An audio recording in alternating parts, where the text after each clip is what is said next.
Hello, everybody. I'm Sandy Boucher, Mishko Paganon Quain Adishnakas Mungdo Dam, Red Thunderbolt Woman of the Loon Clan, and a proud member of Seine River First Nation in Northern Ontario. And welcome back to Surviving Isolation. Once again, I'm recording this as well as a video, as well as a podcast. And today, I can't believe it, we're already doing episode 6, and I am calling this one, While the Cat's Away. So I hope you got a coffee, you got something nice and refreshing to drink, and you're going to take a second to sit down and relax and listen to this podcast or watch the video. Or maybe you're going to listen to the podcast while you're doing the dishes or while the kids are taking a nap. Whatever the case may be, thanks for coming out today. Now, as always, I wanted to start this episode with a mental health check-in. How are you doing? I know I'm watching my friends online, and some seem to be rocking this, some are struggling, and it seems to be a coin that flips almost daily. Sometimes we have a good hour, sometimes we don't, and I think that's healthy. I think that's human. I think that's authentic, but I do hope you have found some kind of groove, that you're found some kind of vibe, some kind of place to relax, what motivates you. You found a reason to get out of bed. I hope you're doing okay with the kids if you're at home. Really, I got to shout out to the essential workers out there. We literally would be lost without you, and you are our frontline heroes. Thank you. For those of you who have sent your children away or can't see loved ones, my heart goes out to you. I know that doesn't mean anything at the end of the day, but I am thinking for you and praying for you. Before I forget, because my daughter and my staff will absolutely kill me if I don't remind you to subscribe. So if you're watching this video on YouTube, please subscribe to my channel. I put out videos every single week. On Tuesdays, it's Teaching Tuesdays. On Thursday, it's Throwback Thursdays. And of course, every Friday, I do my Surviving Isolation podcast. So please subscribe to my channel. If you listen to the podcast on Spotify, please subscribe to that. And of course, make sure to subscribe and follow and like my Facebook page. That would be absolutely appreciated. Now, as always, we do the statistic. I have the numbers in behind me if you're wondering, what is she looking at? I am on day 41 of self-isolation. So it's 42 days since I did my last public event as a motivational speaker. 41 days that I've been in lockdown, just staying home because I have no reason to go out. This is my home office. I can conduct my business from here, so I'm taking that seriously, and I'm staying home. I have literally left the yard that my condo building is built on 6 times in 41 days. So I think I'm doing pretty good. I'm hanging in there. As of today, which is April 24th, it has been 43 days since the World Health Organization declared the pandemic, and it's been 37 days since Ontario, which is where I live, declared the state of emergency. And of course, depending on where you live, that last state of emergency is going to be different. Now, I mentioned that this episode, I wanted to talk about empowerment, which is my jam. I work as a motivational speaker. It's something I'm really focused on. But this morning in my blog post, I mentioned, I asked the question, what are the mice doing while the cat's away? Because so often, I know with my friends, we're always talking about how we don't have time to do anything, that we work long hours, that our boss wants us there, that they gave us this project, we have to work weekends, blah, blah, blah. Well, for those of us who are not working anymore, the cat's away. You are now totally, completely in charge of your day, in charge of what time you go to bed, what time you get up. And I'm wondering, how are you doing with that? So many of us are not used to being in charge of our lives, to the point, if it's been so long, we may even forget how to do that. My mom would be the first to say, teach other people how to treat you. How respectful are you being to yourself in this time? How kind are you being? How productive are you being? How many healthy habits have you maintained? You can't blame anyone else now. This is you in charge of your life. So I'm wondering, what are the mice doing while the cat's away? Now, I do want to put in the disclaimer again, essential workers, you guys are still going out there. Your life hasn't changed and gotten easier. It's actually gotten a lot scarier. And again, kudos to you. Parents with kids is another group. Oh my God. I know when my kids were little, I so appreciated the teachers and even the daycare workers, the in-home daycare people that looked after my children before and after school. I could not have gone on without them. So I can't even imagine what it'd be like to have your kids at home trying to do that online learning. I think I would have some interesting opinions about how much I expected from my children during this time. But that's my opinion, and you have to parent the way you see fit, but like kudos to you. For those people, you aren't in charge of your life. You're still trying. In fact, for those parents with kids, you probably feel like you have no control at all. My heart goes out to you. But this is definitely, I'm speaking more to the people, the adults that are either isolating alone or with their adult partner and are looking at an opportunity to really look in the mirror and say, like, what am I going to do? Now, for me, empowerment, yeah, I got that down pat. I'm self-employed, and I have been for more than a decade. So I've always been in charge. How hard I work has always been up to me. How much money is in my bank account has always been up to me. So that really hasn't changed. But even I knew when the pandemic was declared, the state of emergency was declared, I knew that it was a high risk, that it would be so easy for me to just sit and become a bump on the log, as my dad would say. And that's not what I wanted. I became very conscious of the fact that this isn't a mulligan. We're not going to get this time back, that we only get to live it once. And I didn't want to be further behind on my life goals when it's over.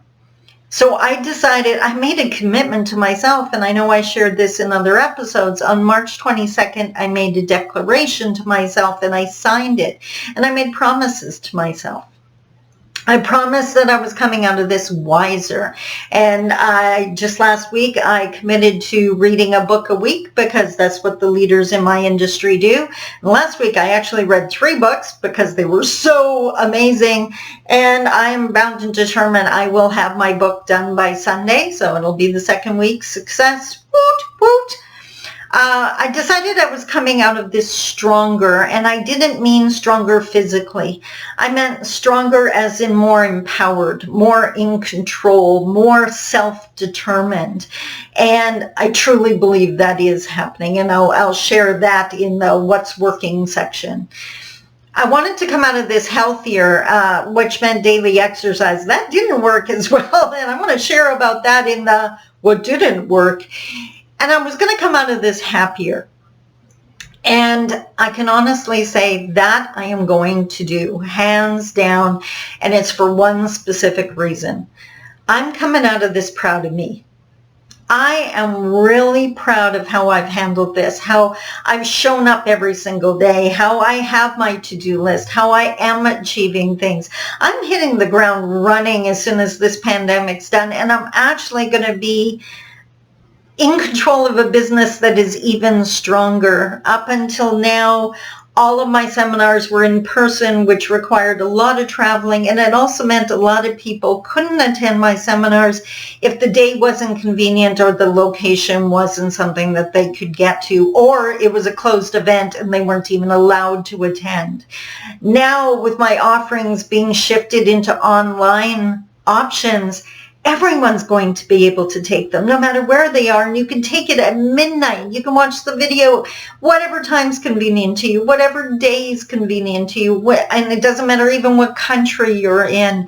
And I'm so thrilled to do that. And of course, once the pandemic's over, I will go back to doing live events, but I'm going to have my online options as well, and that just absolutely excites me.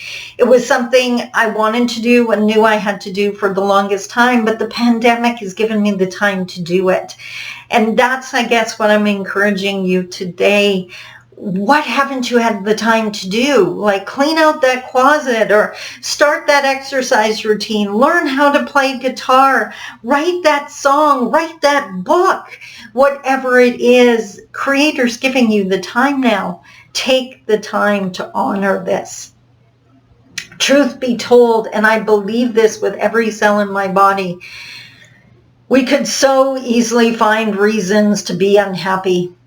It's just as easy to find reasons to be happy. I wrote a blog post this week, earlier in the week, about counting your blessings, looking at all the things that I can do. I get to wear my favorite clothes, and it doesn't matter if no one else is going to see me. I get to cook my favorite meals. Yesterday, I had a craving for potato salad. Bang. A couple hours later, I had potato salad, and I can celebrate that. Look for the reasons to be happy, because again, we only get to live this once. Why live it miserable? I refuse to be unhappy about my life because I only get to live it once. I mean, that's the only excuse I need.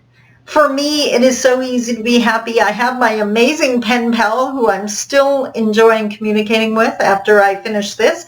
I have to actually respond to her last email. She identified who she is. I now know what seminar she was at and which participant. I even know where she was sitting and who she was sitting with. So I'm totally excited and looking forward to responding to her. This morning I took the time, and this is not to blow my own horn because I should have been doing it a long time ago, but I took the time to send a note to a friend who's gone through a really challenging time lately. And I am so happy that I honored her and our friendship by taking the time to do that. That's the kind of thing we can choose to do now. If you're one of those people that have time. Again, if you're at home with your kids, don't put so much pressure on yourself. I am cooking meals and enjoying my food because I'm not racing to meet a deadline. I have deadlines, but those deadlines are kind to me, and I love that. And I am truly enjoying the fact that I'm feeding my brain again and made a priority of reading and learning, because the people I work with are the ones that are going to benefit from that. So yes, I am absolutely proud of myself. Which made me think of something else that I'm going to ask you. And of course, you don't need to tell me the answer. If you want to, go right ahead. You can email me. But I'm wondering how many people out there have a weight scale. And I know for a lot of women, and I don't know, maybe it's the same for men, but for a lot of women, they don't own a weight scale because that would be totally depressing. They don't want to see those numbers. But I guess the challenge is, and my point is, it's not the weight scale that's depressing. The numbers on the weight scale are the results of our efforts or our lack thereof. I have a weight scale. I've always had a weight scale. But now I am so thankful because I don't want to know what the pandemic would have done to me. I don't want to come out of this diabetic, high blood pressure, with other health challenges. And that's exactly what's going to happen if I don't stay on top of what I'm doing. So that's what I'm just reminding you of and asking you to consider. How do you want to come out of this? And I hope you want to come out of this healthy and strong, because you deserve that. I don't want you coming out of this with any more health challenges than you already have. And God forbid if one of us got COVID-19, the healthier we are, the easier we're going to get through this. So that's my question for you today, I guess. What are you doing, Mr. or Miss Mouse? What are you doing in this time? This is your life. You're the boss. There's no excuses. No one's eating up your time. This is an opportunity for quality time with your kids, quality time with your partner, quality time with yourself. I found with my children, anytime I tried to do something else, it worked out horribly. But when I focused on them, we had the best times ever. Your kids are going to be they're going to be telling their kids about the pandemic one day. Let's do our best to make sure they talk about the positive time. The time they got to camp out in the living room with their parents just because, right? I know you got this. I believe in you.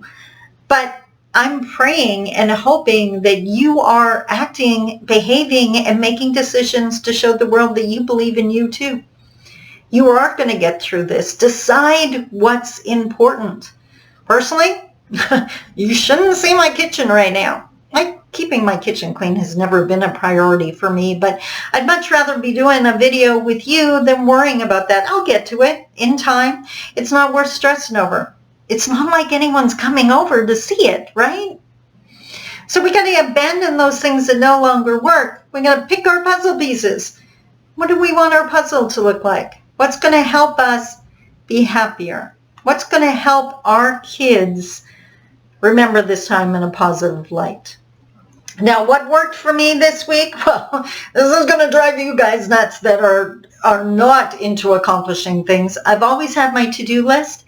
This year, or this week, I should say, I actually scheduled my to-do list. So by 9 o'clock, I had to have this done. At 10 o'clock, I was going to do this. At 11 o'clock. Now, for some that are not into being productive, that would sound absolutely insane. But again, this is me knowing me, and I love how much I've already got done. It's like 20 to 10 in the morning when I'm filming this, and like I can't even list off how many stuff I have done. I'm going to have an amazing, relaxing afternoon, totally guilt-free, because my work is going to be done. The other thing I've been doing is spending my afternoons reading, and I'm really super loving that. And I am tracking my successes, tracking my steps, tracking my eatings, tracking the things that I've done for my company and finished off, and really taking the time to celebrate those. So that's amazing. What hasn't worked for me? Well, if you follow my blog post, I was doing daily steps. Did you catch that? I was doing daily steps. But truth be told, I have a permanent neck injury. And I don't do anything like mild. Do I strike you as someone that would just like calmly do something? Absolutely not. So I was like power walking through my condo and swinging my arms and going nuts to my songs. And yeah, you do that, that's your neck. And honestly, truth be told, I felt the pain in my neck. I wrote it off as just meh. When you start exercising, of course, you're going to hurt. I shouldn't have done that. After all these years, it's like 30 years that I've had this neck injury. I should have known better. I kept going. I kept pushing it. And I ended up putting myself on my back on the couch for an entire day. And today's day 3, and I'm still not back to where I was. So yeah, exercising good, over-exercising, be careful, guys. Just please be careful. Overeating, my chip fetish, yeah, that totally didn't work, and neither did incredible amounts of time on the couch. I take Friday afternoons, Friday evenings, and Saturdays off from my business. I've always done that. Those days, how much time I spend on the couch is nobody's business. But when I'm doing it over and over again, that's me not living up to my potential. So again, that's what didn't work for me. You have to decide what works and doesn't work for you. But what I'm asking you to remember is life is short. Again, we only get to live this once. Please live it in a way that makes you proud of you. Show your loved ones how much you love them. Send the note. Telephone calls are coming back. I mean, I cannot even describe how amazing it is to hear another human's voice, to be able to laugh with them. I miss that, and I totally appreciate it when I get to do that. Whatever way you're getting through this, give yourself a pat on the back for surviving isolation, because it isn't easy. I, on the other hand, know you got this. Until next week, I love you. Talk to you soon. Bye-bye.